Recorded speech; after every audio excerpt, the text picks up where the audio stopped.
All right, fellow mathletes, so here we are, we're on a roll now. We're going to continue with related rates. This will now be example 2. So again, if you would just consult the PowerPoint slides that I sent to you, example number 2, if you would, take a minute to read that. And again, always pause if you need to. It mentions a baseball diamond, which is a square with 90-foot sides. I've gone ahead and drawn a perfect square here, right? And I put home, first, second, third base on there, all right? So it mentions that we have a batter, Miss Polynomial, I'm sure many of you know her, and she hits the ball and runs towards first base. So I'm gonna go ahead and, so she starts at home, she hits the ball and she's running towards first base, so let's put a perfect picture of little Miss Polly here. Let's remember she's running this way towards first base, all right? And it gives how fast she's running and that type of thing. So let's see if we can figure out a picture that would go with, as far as some labels and some numbers and some things of that nature. So again, if you go back to the notes that we discussed earlier, we form an equation from this picture. And again, if you would look at the PDF that was sent to you, I would imagine this might be difficult to see. But it mentions her distance from third base. All right, and again, you have to remember that this is a freeze frame of of somebody moving, of an animation, but the distance from Polly to third base is mentioned here. And as you think about it, as she moves up that first baseline from home plate to first base, her distance from third base is always changing at every instant. So that could be given a variable name. And we'll talk a lot about when you set these up, it doesn't matter, but let's go with the good old X there for her distance from third base, all right? And then what else might be going on here? Well, as you think about it, if you think about it hard enough, this triangle that's formed by her distance from third base, her distance from home plate, and the distance from home to third, that's a triangle that's changing at every instant as she works her way up the first baseline. So, and another thing that we need to mention is that these baselines form a right angle, which will be very important as we move forward. Speaking of her moving forward, ha ha.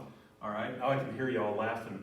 But anyway, her distance from home plate is changing all the time as well. So let's give that a different variable name. Let's call that y. And again, apologies if these are hard to see. Let me make that a little bit bigger. And the other thing, don't sweat it. A different person doing this question could have called this side of the triangle y and this side x. It doesn't matter as long as you're consistent with those labels as you progress through the question.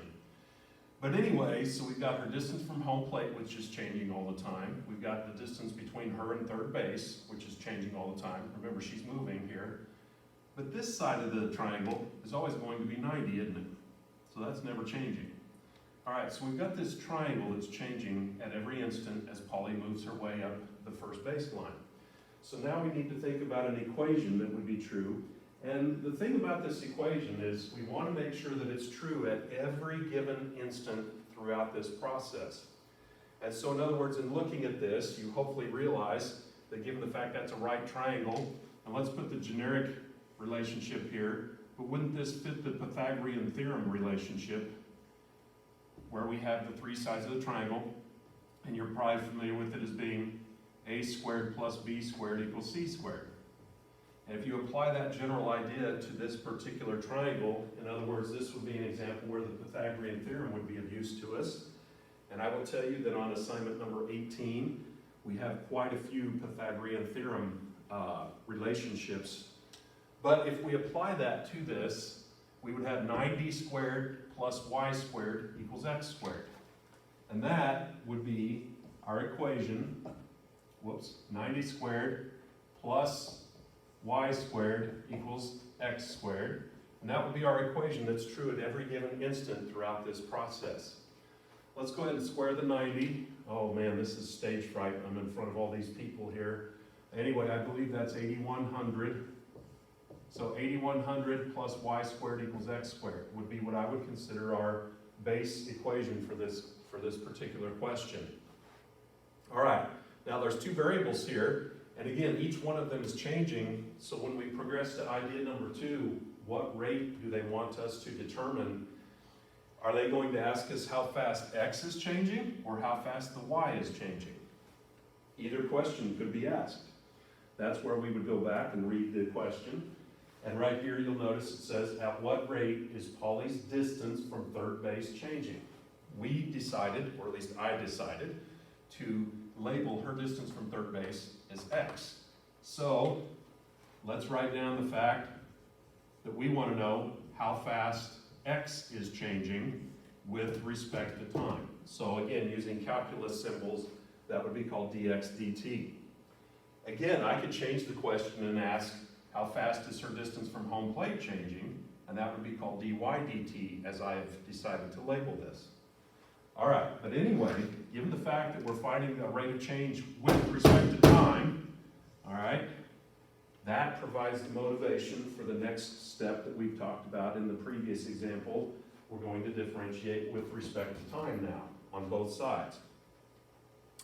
All right, well, fortunately, this is just terms, and since that's a constant, its derivative would be 0. This, and I always caution people on this, or I suggest at least, to think in terms of the chain rule. So again, I'm going to put those phantom parentheses around the y just to show you that we are thinking in terms of chain rule. We start with the external operator, which is a power, and of course do the power rule, 2y to the first. But then you always got to remember to do the derivative of what's inside, according to the chain rule.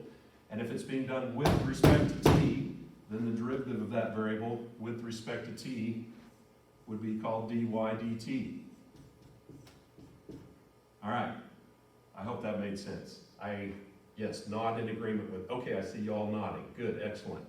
All right, applying the same logic over here, if you think of that x as being in some parentheses and think chain rule, outside, inside, you would do the power rule first, 2x to the first, and then the derivative of x, with respect to what variable you might ask, with respect to t, that would be called dx dt. And there we go. So once we're done doing the differentiation with respect to time, here we go, idea number 3. Now we'll go back and read the question and start plugging numbers in. And I always want to tell people that when you get to that 4th step, you're looking at a specific moment during this process. In other words, you press pause on that video, or the one you're watching, I don't care. But you press pause on the video to look at specific numbers at that particular moment as she runs up the first baseline. So we go back and read the question again. And I just usually read it, and then when I see numbers, I see what variable that number would replace.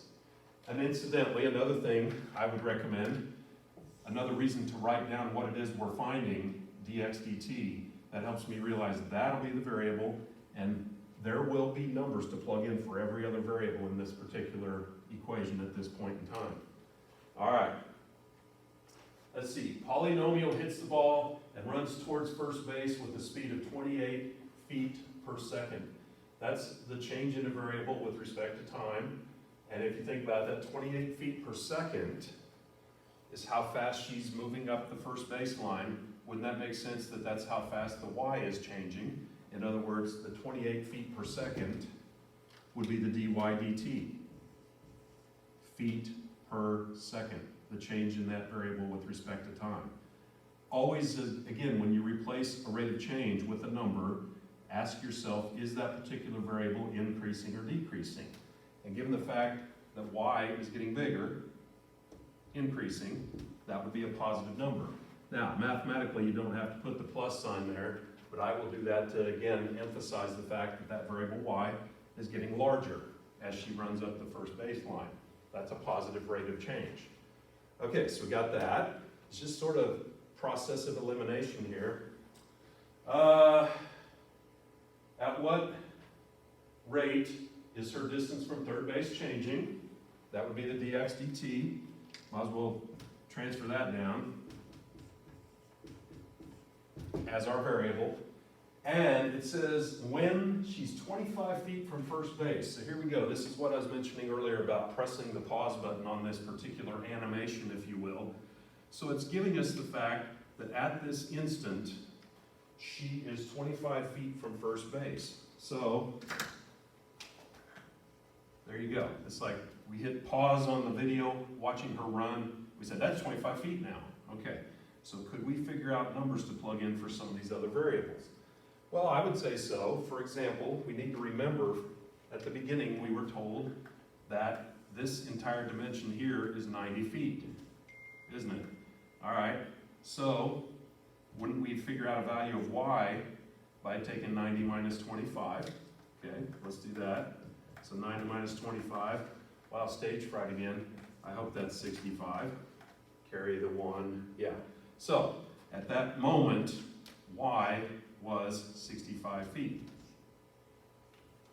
Okay, so there we go. We have a number for that. And we'll put that in. And of course the 0 we can drop off. The 2 is a multiplier, that's part of it. But at that instant, the value of y was 65 feet. Boom, we can put that in there. All right, one more. This is just kind of like putting together a puzzle. And I think we're done with all the numbers that are given to us. However, if you look at this picture now, I think you could look at it and go, all right, let's pull the 2 down. How in the world could we maybe figure out that value of x? Well, let's look at this triangle again. At that instant, when this was 25, which meant this was 65, don't we have a triangle, a right triangle, where we know 2 of the 3 sides? So again, couldn't we apply the Pythagorean relationship to that instant there and get our value of x? I would say so. And I think I'm hearing that you agree with me. Yeah, Mr. Soybean, that sounds right. Okay, so 90 squared plus 65 squared equals x squared. I missed that day of 3rd grade when they taught us what 65 squared is. Of course, I know this one is 8100, but the 65 squared would be 4,225. Continuing on. So we have 12,325 equals x squared. And of course, square root both sides. And it looks like at that instant, the value of x would equal that square root number, which I bet is probably some irrational decimal that goes crazy, messy decimal, otherwise known as as a mesimal. So it looks like at that instant, the value of x is the square root of 12,325. And that is what can be plugged in to our equation back here. Good job of planning ahead to get that. All right. So now, to be honest, it's just a combination of some arithmetic and some algebra to finish this out and figure out the actual value of dx dt. I guess what we could do here is go ahead and multiply these all out. There's other ways to do it. There's tons of ways to correctly do things. But the hope would be at this juncture, it's just a matter of some arithmetic and so forth. And again, if I screw up as I'm doing my arithmetic, it's on YouTube now forever, and people can make fun of me forever and ever and ever. But oh well, I'm used to that. I'm a teacher and I'm a parent. But anyway, yep, I can hear you all having fun with me, but if we treat this as an algebra question at this point and solve it for dx dt, and again, I feel penned in a little bit by the board here, but so let's just say a dx dt over here, because again, those canceled, and this is just arithmetic, and if we take the 3640 divided by this quantity, and I suppose I should have done some of the arithmetic ahead of time, but that's just how it goes. And it looks to me like, if I did this correctly, that the dx dt, and I'm going to transfer this number over to the other side, would be approximately 16.3937. How many decimals? I don't care. I'll be able to look at your work and tell if you understood the logic of this. We've had that discussion many a times. It's arbitrary where to round things. But let's remember to put the correct unit of measurement here. So if you look at the x, you would say, well, what kind of creature is x? It's a distance, it's a length, and those are expressed in feet throughout the question. So x would be feet, and then per, look at that, see, x, t, all right? And then time is mentioned throughout the question in terms of seconds. So the point would be, at that very instant, when we pressed pause on the video, when she was 25 feet from first base, this is how fast her distance from third base was changing. That many feet per second. So, I'm exhausted. I think I'm gonna go drink some more coffee now. I hope that all made sense, and let's just keep it rolling here, and we'll see you here soon for example number 3.